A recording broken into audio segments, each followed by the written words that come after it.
तो hey everyone, welcome to my new mini blog guys. और आज का मिनी ब्लॉग में आप लोगों को काफ़ी ज़्यादा मज़ा आने वाला है। और आज हम गए थे 8 मार्च को एक इवेंट में जो हमारे एजल भैया ने रखवाया था। तो आप लोग अगर एजल भैया को नहीं जानते हो तो चलो मैं पहले इनसे मिलवाता हूँ।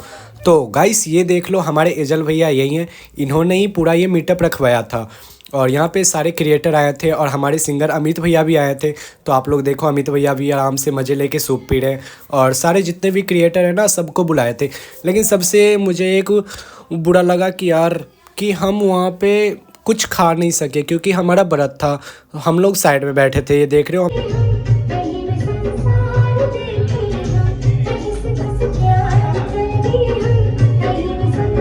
तो गाइस सब लोग यहाँ पे डांस कर रहे थे और कुछ लोग बैठे भी थे और कुछ लोग तो बस खाने पे फोकस कर रहे थे और सब इंजॉय कर रहे थे क्योंकि हमें इंजॉय करने के लिए बुलाए थे। और फिर अमित भैया ने लाइव सॉन्ग गाया यहाँ पे, तो पहले आप लोग वो सुनो फिर आगे बात करते हैं।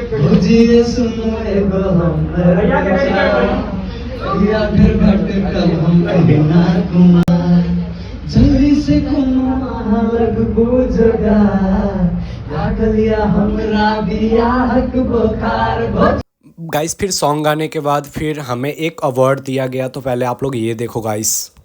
पर नजर है अखन जरूर जे मेहनत छै चल रहल छै और इम्प्रूवमेंट लगातार चल रहल छै। तो गाइस मेरे को ये ट्रॉफ़ी मतलब इतना अच्छा लगा, क्या ही बताऊँ। यहाँ पे मेरा एक फ़ोटो था और मैं फ़ोटो देखते ही यार बहुत ज़्यादा खुश हो गया। देख सकते हो आप लोग कितना प्यारा फ़ोटो लग रहा है उसमें। और फिर सॉन्ग सुनते हैं।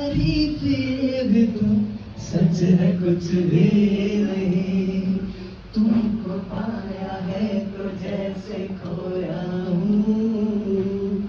वाह वाह वाह वाह। तो गाइस काफ़ी ज़्यादा मस्ती करने के बाद हम लोगों ने फलाहार किया और ये लोग तो खा रहे थे क्योंकि इनका व्रत ही नहीं था। और फिर